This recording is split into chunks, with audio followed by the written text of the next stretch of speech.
everywhere. GBS.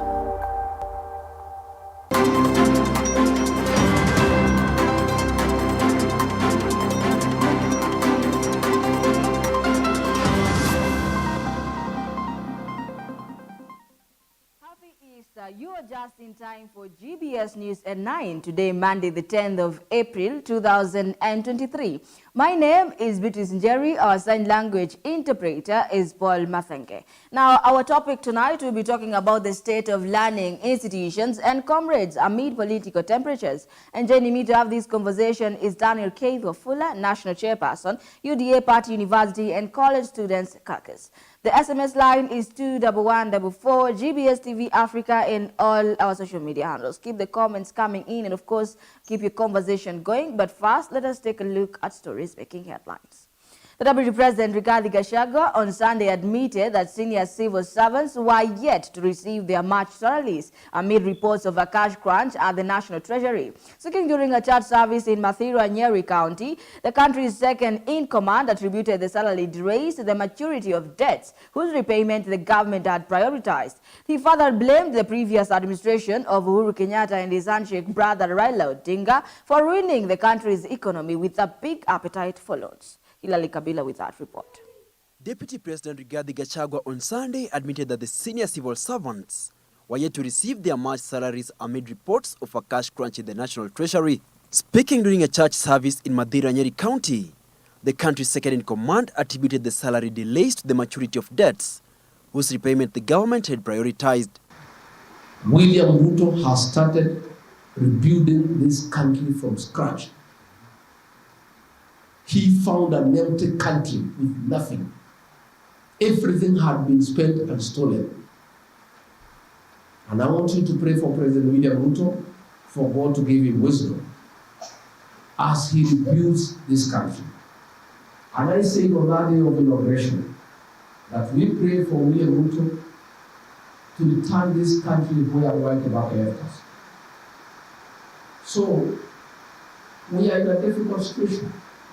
We are not the ones who borrowed that money, but we have to pay because this money is owned by Kenya. William Ruto is the president of Kenya. He cannot run away from those debts, although he did not recover. And that is why these Mandamano people are very dishonest. While defending the government, he further blamed the previous administration of Uhuru Kenyatta and his handshake brother Raila Odinga for ruining the country's economy with a big appetite for loans. The former Mathira Member of Parliament insisted that President William Ruto's Kenya Kwanza administration found empty coffers at the Treasury. There is no way we can agree to a handshake because it has happened before and it ruined this country. It is true we are having challenges in paying salaries. We are having challenges in giving money to governors because the handshake government ruined this economy. They borrowed money left, right, and center. And because we are responsible government, we have to pay this money. Last week, some loans had matured, and they have to be paid because we have obligations. Whatever money we collect is what we spend. So what we have collected the last 2 weeks was sufficient to pay the loans we paid. What we are collecting this week will pay the salaries and other requirements. The National Assembly Minority Leader Opiyo Wandayi had on Friday disclosed that the members of parliament were among civil servants affected by the salary delays. On a press statement released on Friday by the Ugunja Member of Parliament, MPs were yet to receive their salaries. While wondering where the revenue generated was going, he called for the parliament to conduct an inquiry into the financial crisis, including a probe into the operations conducted at the National Treasury, the Central Bank of Kenya, and the Kenya Revenue Authority. Hilary Kabila, GBS News. Now, civil servants in Kenya have been warned to brace themselves for more salary delays amid worsening economic situation in the country. The learning crisis looms as university staff stay out of lecture halls due to the salary delays, citing that the funds are minimal compared to education costs meant to be catered for. Let's take a look. A learning crisis is looming in public universities, with teaching and non-teaching staff yet to receive their matched salaries. Universities Academic Staff Union Secretary General Dr. Constantine Wasonga has asked members to stay out of lecture halls until they get their salaries. A spot check in most universities shows that dons have started to boycott lectures, while others have resorted to teaching virtually on grounds that they cannot afford the travel cost. And we are not going to condone that. I want to order all members of academic staff that come Monday, if you have not received your salary, don't work. Go to your various finance offices, wait there until you are paid. Since 1989, the government funding for every student in the university has been 16,000 Kenya shillings, as stated by University Funding Chief Executive Officer Geoffrey Munari. The 16,000 is termed to be so minimal, going by the current economy. Currently, the universities are burdened with a debt of 60.1 billion Kenya shillings, which is among the salary payment to lecturers, pensions, and other expenses related to universities and students' welfare and education. The fees currently is lower than any national school that we have in this country, because national school students pay 53,000 per term. You are talking of fees of 16,000 per year for a university student.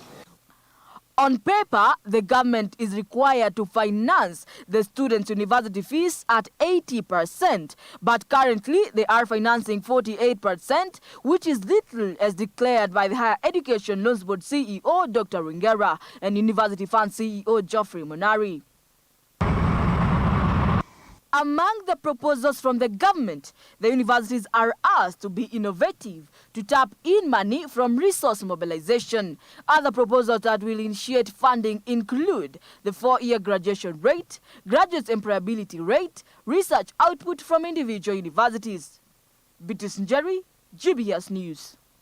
Jostling for the position of Secretary General of Ford Kenya has ignited sharp divisions in the party after the position fell vacant following the resignation of Chris Wamalwa. Dr. Wamalwa left the position after he was appointed the Chief Administrative Secretary for Water, Sanitation and Irrigation. Two camps emerged, with some members drawing their weight behind Tongrenani MP John Chikati, while others felt for Kwanza MP Ferdinand Wanyonyi is the best suited for the position since he hails from Trans Nzoia County, like Dr. Wamalwa. Those supporting Mr. Wanyonyi say the Lion Party cannot have the party leader and Secretary General both coming from Bungoma County, yet the party has a vision of growing its tentacles in the whole country. However, some members of the party claim the party's leadership ought not to be defined by the geographical location of where the leaders hail. Margaret Wanjala, the party's national vice treasurer and nominated MCA in Trans Nzoia County, dismissed those who have been voting for the position to be retained in Trans Nzoia, saying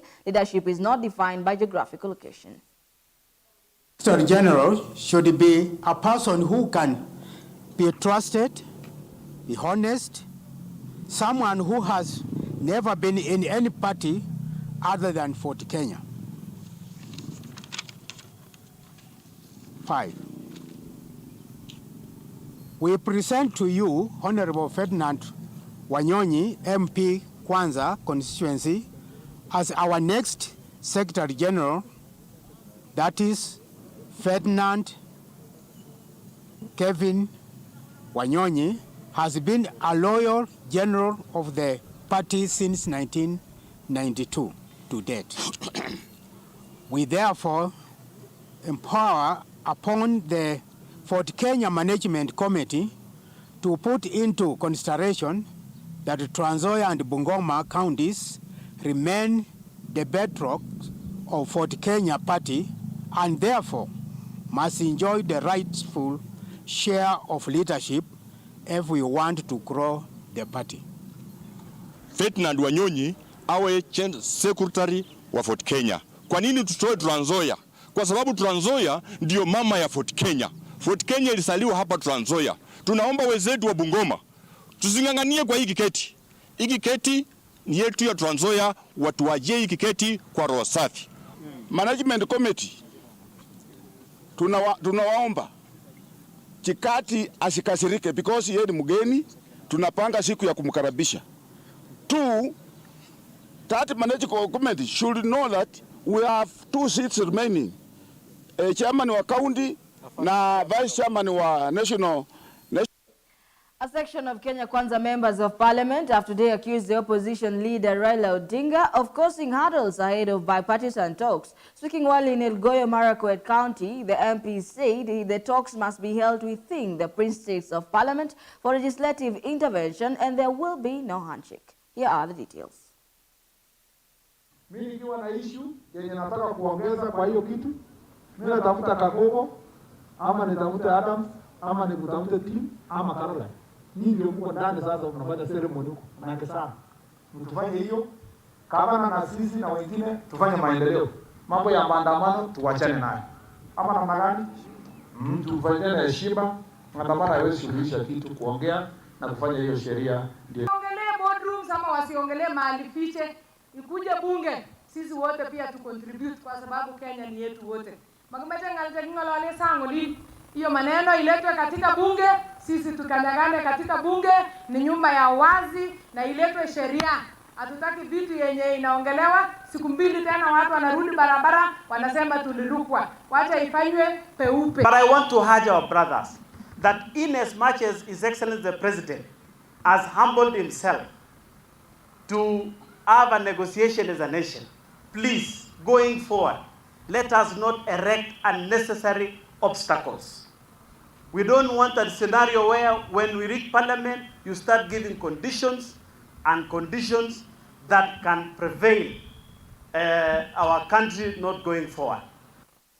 Once again, thank you for joining this live broadcast. The SMS line is 21144 GBS TV Africa in all our social media handles. It is a chilly evening. Do make sure to keep warm.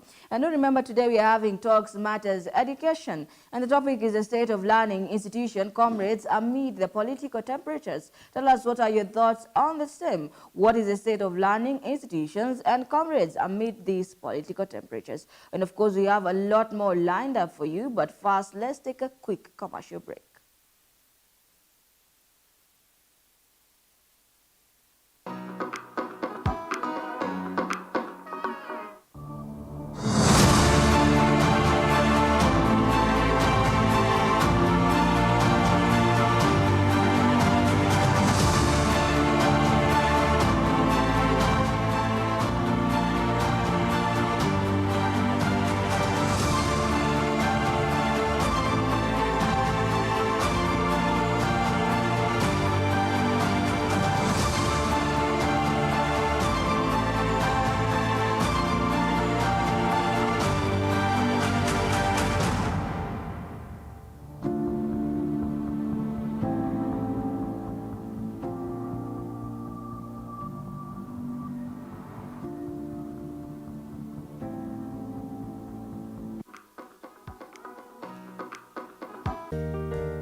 Everywhere, GBS. Welcome back. You're still watching GBS News at 9. And now to move on with our bulletin tonight, Keguma Member of Parliament Joseph Munyoro now claims that the opposition leader Raila Odinga wants to ascend to power through the back door after his fresh demands on proposed bipartisan talks. Munyoro said the demand by the Azimio la Umoja One Kenya coalition leader for a broad process mirroring the 2008 National Accord, which led to the formation of a coalition government, is an indicator that he wants to to share government with President William Ruto. Munyora said the current standoff between the opposition and the government does not warrant the involvement of international community in peace talks, insisting that Raila's demands on electoral and economic reforms can be handled by local leaders. The MP also said the government won't be intimidated by the opposition's return to mass action threats. In 2008, a mediation team led by former United Nations Secretary General Kofi Annan led the talks between former President Mwai Kibaki and Raila, which saw the formation of the coalition government. Biashara inaharibu uchumi na sisi ni kumuuliza tu akubali yale walikuwa wamekubaliana na rais wetu, hiyo mambo iletwe bunge, tujadiliane ndani ya bunge ndio tuisuluhishe. Maandamano hakuna kitu inaletanga maafa, ila maafa na uharibifu wa mali yetu na uchumi, na tunajua mahali tuko sahi. Sisi tunaona, kusema ukweli, unajua ni vizuri kuongea ukweli, tunaona kama anataka tu handshake ndio aweze kuingia kwa serikali yetu, apenya ingilia mlango wa nyuma, na sisi tumejua vile tumeumia siku hiyo serikali nyingine iliyopita wakati aliingia kwa serikali. Bei za vitu zilikuwa juu, watu walipopiga kelele sana akasema watu wanaropokwa, zinakumbuka. So sisi tunajua tu kile kitu anatafuta. Hatuwezi ita washikadau kutoka nje. Hakuna strife ile ilikuwa hapa 2008, na unakumbuka tulikuwa na post election violence, ndio ilileta hiyo mambo ya watu kuitwa national accord, wakuje waongee wasikizane ndio nchi endelee mbele, lakini sasa hakuna kitu kama hiyo hapa. Through the umbrella of Movement for Defense of Democracy, the youth led by Tiberius Oliech and Bernard Owinga say that chest thumping and hardline political stand is a threat to the country's future, and urgent measures must be taken to contain those out of derail the proposed bipartisan negotiation between Azimio la Umoja and Kenya Kwanza. While addressing the media inside town today, the youth said it was time political leaders now show maturity in their speech and stop the hardline stand that was only hurting the country. Let's take a look.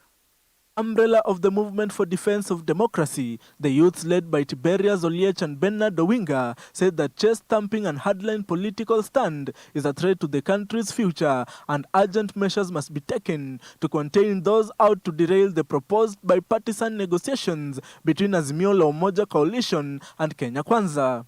I'm Tiberius Oliech, MDD Secretary General, SEA Chapter, and today we are taking this opportunity as SEA people to respond to some of the utterance that we've heard from the leadership of the so-called government of Kenya towards the take of our Baba. We've heard from the Honorable Ruto that it's like they are taking Baba for granted. They are taking this pause of this demonstration as a joke. And we want to tell them that Kenyans are crying, Kenyans are going through difficulties, of which we as people of Kenya, we all have equal shares within this nation. The MDD Siaya County Chairman, Bernard Owinga, said the ordinary citizen was suffering the high cost of living, irrespective of party affiliation, and unless the leaders sobered up to address the challenges, they risk the explosion of public wrath. Mr. Bernard Owinga, I'm the chairman, MDD Siaya branch, and we wanted to respond to some of the utterances that we've seen this government, the Kenya Kwanza government, making to appear that we are interested in handshake with them. We want to make it very clear that we are not interested in handshake, and if our pleas cannot be heard, then we are not going to back down. We are going to do our demonstrations. We can even do it daily until all our pleas are met. We know very well that Kenyans are suffering. We have high cost of living. The school fees is just unbearable. And even our youth cannot even get jobs in this government, in the current government. His sentiments were echoed by Anthony Opon, the organizing secretary who, together with Robert Onyango, called on Azimio la Umoja supporters to stay calm and wait for directions from the former Prime Minister. My name is Anthony Opon. I'm the organizing secretary, MDD Siaya branch, and mine is going directly to our supporters. We are calling our supporters to remain calm. And I want to urge them that the direction which Baba has picked is not a direction per se. It's a direction of calculation. And we are going to get a way forward come next week. James Odhiambo, GBS News. Kirinyaga Women Representative Jane Jerry has lauded the proposed Healthcare Amendment Act bill that seeks to compel hospitals to treat patients first before asking for deposits and not to detain bodies of a hospital bill. The bill seeks to amend the Principal Act to provide for the regulation of the levying of charges for the practice of conventional medicine. The bill does not delegate legislative powers, neither does it limit fundamental rights and freedoms. Statements on how the bill affects the country governments. There have been cases where hospitals have withheld bodies of the deceased as a result of accrued hospital bills, thus causing distress to the family members. Mimi nataka kumuomba Ndindi Nyoro, manake yeye ndio nilienda kutetea ile bill pale kwa komiti yake. Najua ni jirani yetu hapa tu. Nataka kumuomba hiyo bila hakikisha ya kwamba imetoka committee stage na imekuja on the floor of the house, ndio wabunge marafiki zangu niwaambie wapitishe ili hustlers wafurahie. Wanjao Technical and Vocational Training Institute staff and students took to the streets and slums in Embu Town to share a meal and bonding sessions with the less fortunate children at ACK Diocese of Embu Rescue Center for Street Children and Adult Education. Agnes Wawera, the institute director, appealed to others to embrace the culture of sharing with the district to enable them to also live a dignified life. Elsewhere, an assistant chief who serves beyond calls on duty becomes a darling of a district in Lugunja sub-county. Samuel Mairo, who is only 3 years in service, vowed never to stop his small-time philanthropic activities of visiting the elderly and whatsoever little he had. James Odhiambo with a report. Tens of street children and those from slums in Embu Town were treated to Easter festivities party by Wanjao Technical and Vocational Training Institute at ACK Diocese of Embu Rescue Center for Street Children and Adult Education. Agnes Wawira, the institute director, appealed to others to embrace the culture of sharing with the destitute to enable them also live a dignified life and asked the community to take care of these vulnerable minors to safeguard the generation of tomorrow. Today, being an Easter holiday, we are here to share our happiness, the death and the resurrection of Jesus Christ with the Embu Rescue Center, where there are young kids who are being taken care of by this group. We are sharing with them the love of Jesus Christ. We are shaving them, we are giving them a little food, and to the community. It's a big surprise because maybe my call to the community will be, let us take responsibility for the young generation, because the Kenya of tomorrow belongs to the young people that we are seeing walking around. Congratulations to the Embu Rescue Center. You are doing a great job here, but out there we need to help them. Gilbert Njeru, CEO of Moving Mountains Organizations Kenya, a charitable organization, appealed to authorities to help eliminate the menace of drugs among street children. He also called on other well-wishers to come on board and assist them take care of the needy children. This is a community project where we rely on well-wishers and people who come to support. Like today we have visitors from Wanjao Technical College. They've come to visit us, and we encourage more people to come out and support, because this is a community project and it's not an individual project. And for us to have a community that is safe with kids who are safe, we need everyone to come on board and assist. Elsewhere, an assistant chief who serves beyond calls of duty became a darling of the destitute in Lugunja sub-county. Samuel Maero, who is only 3 years in service, vowed never to stop his small-time philanthropic activities of visiting the elderly and sharing whatever little he had. Apart from helping the destitute with hygiene and other cause, Chief Maero also uses the opportunity to pass government messages to the beneficiaries of his philanthropy. The assistant chief says that each destitute family has different challenges that requires diverse solutions. Kwa majina naitwa Samuel Ndakwa Maero. Mimi ni naibu wa chief wa Uhui sublocation. Uhui sublocation inapatikana Ruai location, Ugunja division, Ugunja sub-county, Siaya county. Huwa niko na mradi wa kila wiki kutembelea wale wasiojiweza na kuwaonyesha upendo kwa kuwafulia, na kama kuna chakula tunapika tunakula pamoja kwa kushare tu na kuwaonyesha kwamba government iko karibu na wao. Kazi hii nilianza kabla niwe naibu wa chief, na nilikuwa natumikia watu wachache kwa sababu wakati huo nilikuwa nafanya kibarua nje, nikija nilikuwa na watembelea wachache. Kwa hivyo mahali nimesimama hapa ni Mrumba B kwa mama Tabitha Natakwa Wea. Huyu mama huwa namtembelea. Hasa hapa awali nilikuwa namtembelea nikimletea kitu, kuna ndo nilimletea vibuyu, nilimletea hapa kwa nyumba. Wakati nakuja hapa ananililia chakula. Sasa hiyo chakula inanipatia pingamizi kabisa katika kazi yangu. Sasa nikishasikia hivyo narudi naenda kwa ofisi ya assistant chief, naanza kuelezea assistant chief magumu ambayo yuko kwa mama Tabitha Wea. Kwa majina mimi naitwa Steven Saf Meta. Mimi ni village elder wa Hui village na nimeshikilia pia kama senior village elder. Na ninashukuru assistant wangu kwa hii nafasi amechukua ya kuhudumia wale hawajiwezi humu ndani, wale wanataabika. Ninamshukuru. James Odhiambo, GBS News. Indeed, that is an Easter well spent helping the needy in the society. And also you can tell us how you spent your Easter. The SMS line is 21144 GBS TV Africa in all our social media handles. We have a lot lined up for you in the country, international as well, and the sports departments as well. But first, let's take a quick break.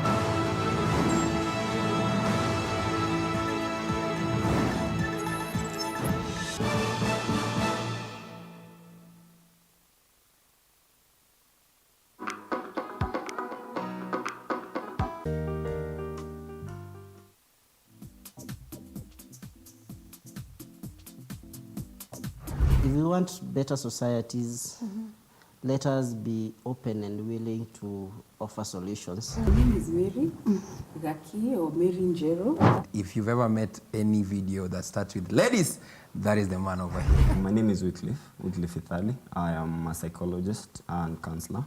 If you're a believer, be the church. Don't go to church, but be the church. Someone said that if you want to change the world, mentor a child. And one thing that I've grown to see, and every day it's happening in our community.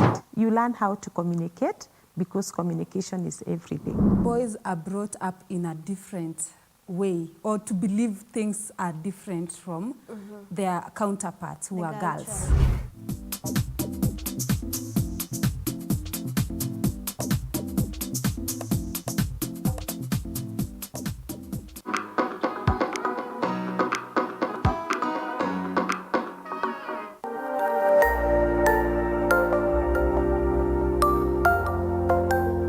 Everywhere, GBS. Welcome back. The Trade Cabinet Secretary Moses Kuria lifts ban on exportation of raw macadamia for 1 year. He says the move will stabilize prices that have gone as low as 20 Kenyan shillings a kilo. Prices have gone as low as 20 shillings a kilo. The ban expectation of raw macadamia was banned when the then Deputy President, William Ruto, said the government would not relent in enforcing the ban to protect interest of farmers and create jobs. Ruto said the government would firmly deal with brokers exploiting raw macadamia nuts. Ruto said when he signed a notice to ban exploitation of raw nuts when he was Agriculture Minister, he faced opposition and even demonstrations with claims that he was running the farmers' market. sababu makadamia hapo ndio shida iko. Na juzi nilisema huko Embu, na sioni kama watu walishika, tuacha nirudie. Wale makampuni wanunua makadamia, sababu tuliweka ile sheria ya kusema makadamia ambayo haijavunjwa isipelekwe nje. Na hao watu wachache wameshirikiana kuangusha bei ya makadamia. Sasa mimi tulikuwa na nia mzuri kwa kuleta hiyo sheria. So nataka kususpend hiyo sheria mwaka mmoja, ndio makadamia ipate bei mzuri. Kwa hivyo watu wajipange. Sasa ukilipa mtu hiyo 20 shillings, atarudisha watoto shule na nini? Atanunua chakula na nini?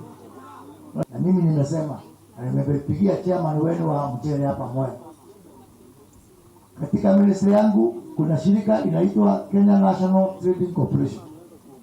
Na nimesema mchele. And now, away from that, let us take a look at the international news. A U.S. Navy destroyer sailed near one of the most important man-made and Chinese-controlled islands in South China Sea on Monday, in a freedom navigation mission that Beijing denounced as illegal. Last month, China and the U.S. sparred over the movement of the same ship, which China said has entered its territorial waters in the South China Sea near the Parcel Islands. Jennifer with that report.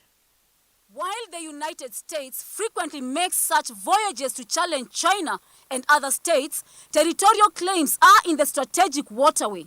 The latest one took place as Beijing staged more war games around Taiwan.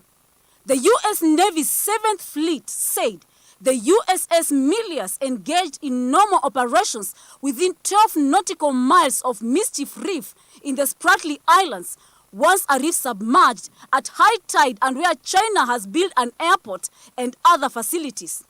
The 7th Fleet said in a statement that under customary international law, features like Mischief Reef that are submerged at high tide in their naturally formed state are not entitled to a territorial sea.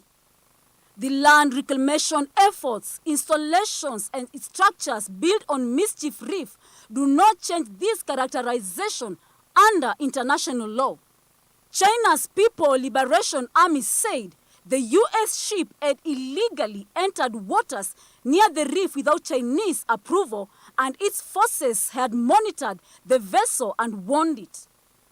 China's Southern Theater Command said China has indisputable sovereignty over the islands in the South China Sea and the surrounding maritime area. Jennifer Macau, GBS News. The White House is planning to re-up discussions with abortion pill manufacturers and U.S. pharmacy chains on ways to push back against efforts to ban mifepristone. The two sources with knowledge of the matter said as it appeals a Texas court ruling suspending the approval of the drug. Major U.S. manufacturers of abortion pills include Gen Bio Pro Inc. and Danco Laboratories. Pharmacy chains dispensing such pills include Walgreens, Boots Alliance Inc., CVS Health Corp., and Rite Aid Corp. Let's take a look. District Judge Matthew Kaczmarek in Amarillo, Texas, on Friday suspended approval of mifepristone, which will essentially make sales of the pill illegal in the U.S. while the legal challenge proceeds. A conflicting Washington state ruling on Friday blocks changes to the pill sales in 17 states. In January, the Food and Drug Administration made a regulatory change that made it possible for retail pharmacies to offer abortion pills in the country for the first time, but more than a dozen states have passed laws limiting such sales. The administration officials said the White House has absolutely previously connected with both pharmacies and manufacturers but have not had any discussions on this since Friday when the decision came out. Discussions between the Biden administration and pill manufacturers and pharmacies over the issue have been going on for months, sources said, but Friday's decision brings fresh urgency. The officials said any potential future conversations will not include decisions that impact how the FDA will operate or is operating. Jennifer Macau, GBS News. Thank you, Jennifer Mokau, for that detailed report, and that takes us to our sports news. But first, do remember our conversation tonight where we are talking about the state of learning institution and comrades amid this political temperature. And of course, do make sure to keep the SMSs coming in. The SMS line is 21144 GBS TV Africa in all our social media handles. Tell us, what do you take of the state of learning institutions amidst what is happening in the country? And also tell us, do young Kenyans have their say about politics, corruption, and the sense of belonging? The SMS line is 21144 GBS TV Africa in all our social media handles. For the lovers of sports, it is time for the sports news, but first, let's take a quick break.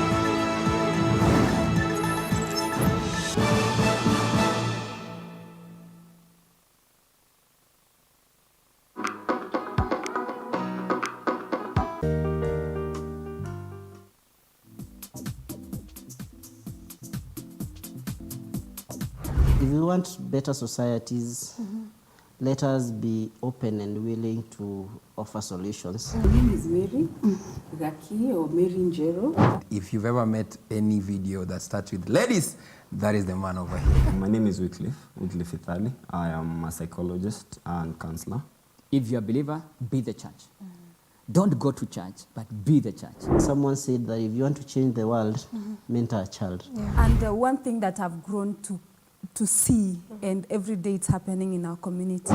You learn how to communicate because communication is every day. Boys are brought up in a different way, or to believe things are different from their counterparts who are girls.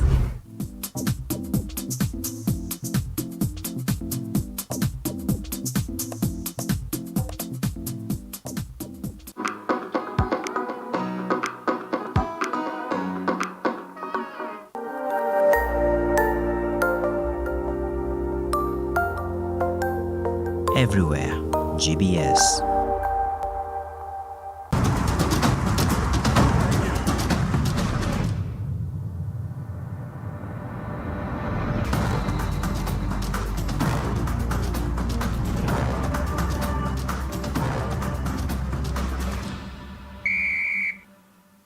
Gor Mahia still remained on top after their massive win against Kariobangi Sharks yesterday at Moi Sports Kasarani. Gor Mahia stand at the top with 49 points, 4 points above the reigning champion Tusker SV, who crashed Sofapaka 2-0 at Ruaraka Stadium. Austin Othiambo was the goal scorer for the 2 Gor Mahia goals, while Eric Otieno and Jackson Masharia scored each a goal for Tusker FC.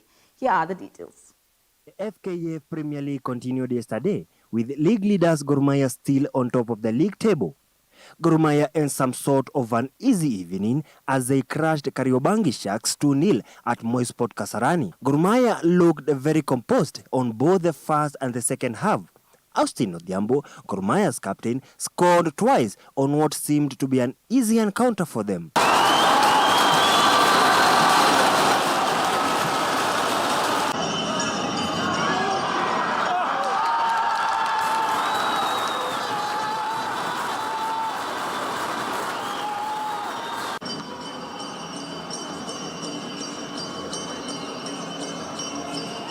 The win put the margin gap with Tusker FC to 4 points and 49 points on the league table. Speaking after the match, Sharks coach William Sam Muluya congratulated Gor Mahia for showing such a vibrant display, noting that they deserve to be on the league top.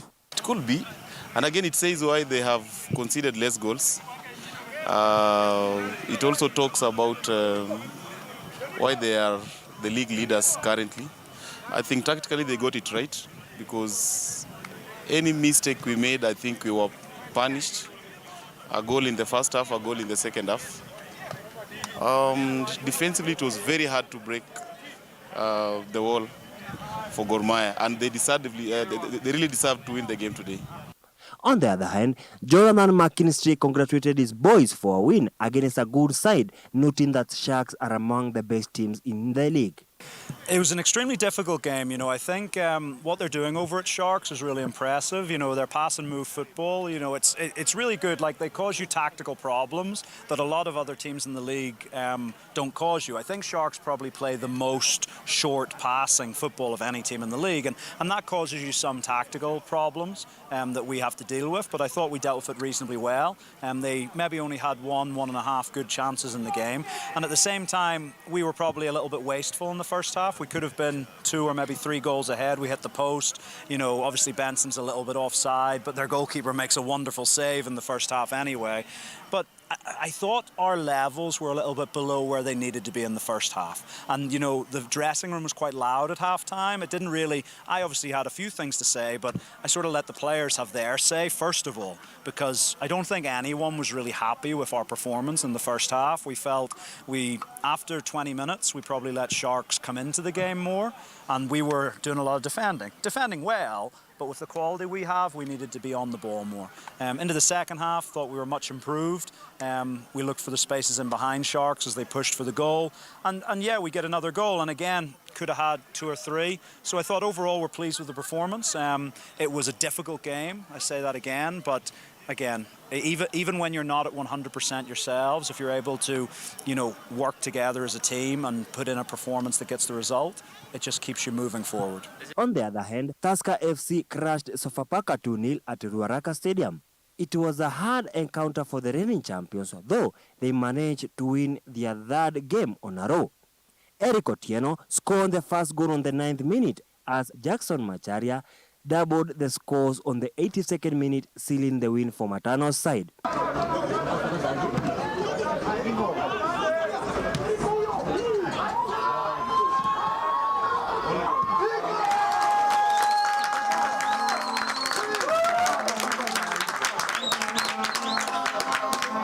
Tusker stay at the 2nd place with 45 points, while Sofapaka stay at the 12th place with 26 points. Speaking after the match, Robert Matano, Tusker's coach, expressed his joy for the massive win, but noted that the congested number of fixtures are a challenge to players, but he hopes they finish the league well. I'm happy. We are happy. Had to fight to win. It was a hard game, but we managed to contain ourselves and control the tempo of the game.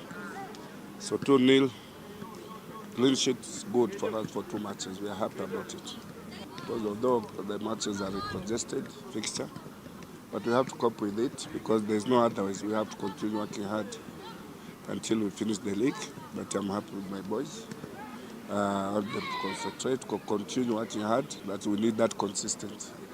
On the other hand, David Ouma of Sofapaka congratulated Tusker for the good match they played and complained about poor refereeing, whereby he noted that his side was denied a clear foul on the match. For me, I think it was a tough game. Of course, I expected the game to be a little bit more physical playing against Tusker. Tusker is a very direct team and a very physical game. Of course, they are very good in the long balls that they play. Of course, we concede from the long ball. For me, I think it's 1-0 for Tusker. But before this moment, my striker was on a counter. Ambuko, he's being held by the Tusker defender. He's the last defender. This is a foul and a red card. But the referee doesn't give a game. I don't understand these kind of situations as a coach. Before I conceded, it was a clear foul. Then from this moment, I concede. I don't mind losing even 5-0, but if the reality is, if there is a foul for my team, give it to me.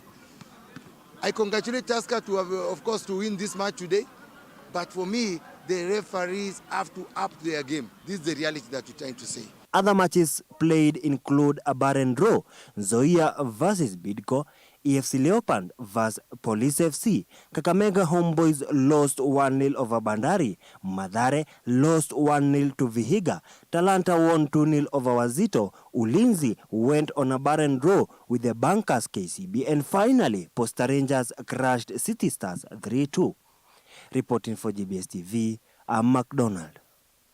Firmino's equalizer on the 87th minute led to damaging draw to league leaders on their title pursuit. Arsenal are the league leaders with 73 points and 6 points above Manchester City, who stand at the second place. City crushed Southampton 4-1 with Erling Haaland scoring twice and Jack Grealish and Julian Alvarez scoring a goal each. On the other hand, the big spending Chelsea lost to Wolves, while Manchester United won 2-0 over Everton.